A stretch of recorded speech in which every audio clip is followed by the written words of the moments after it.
Nice. War 2. War 2 అనే చిత్రం నేను చెయ్యడానికి ముఖ్యమైన కారణం కథలో బలం కానివ్వండి, కథలో ఉండే పొటెన్షియల్ కానివ్వండి, ఇవన్నీ తీసి పక్కన పెడితే నన్ను ఈ చిత్రంలో ఖచ్చితంగా నువ్వు ఈ మూవీ చెయ్యాలి అని నన్ను వెంటపడి నాకు భరోసాని కల్పించి నీ అభిమానులు గర్వంగా తలెత్తుకునేలాగా నేను ఈ చిత్రాన్ని రూపొందిస్తాను, నన్ను నమ్ము అని చెప్పిన ఆదిత్య చోప్రా గారికి ముందుగా నా ధన్యవాదాలు.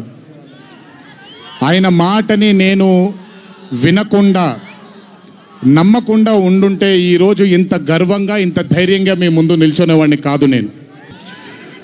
So I would like to thank Raja. I would like to thank all the people from YRF Studio. I would like to thank Sanjay sir for మొదటిసారి నాకు పెద్ద బాంబే ఇష్టం ఉండదండి, వెళ్ళి అక్కడ ఉండడం నాకు ఇష్టం ఉండదు. అలాంటిది 70 బ్రదర్ వెళ్ళిపోనా నేనేమన్నాను, మాట్లాడేప్పుడు సైలెన్స్గా ఉండండి, నాకు ఒక్క సెకండ్ పట్టుద్ది, మైక్ విచ్చి వెళ్ళిపోతాను నేను.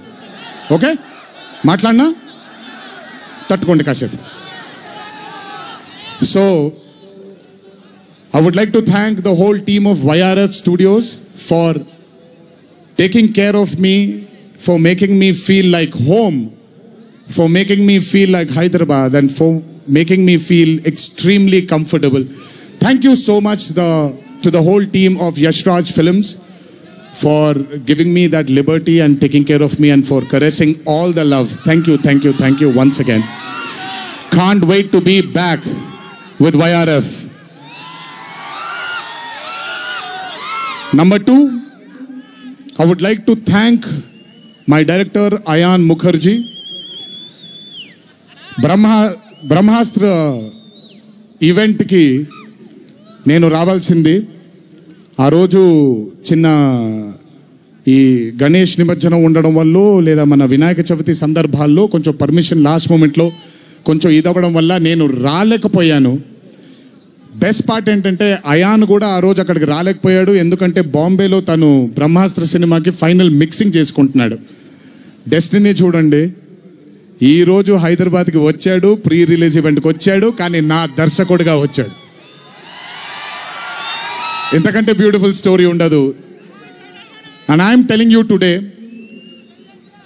there wouldn't have been any director in this country than Ayan Mukherjee to helm War 2.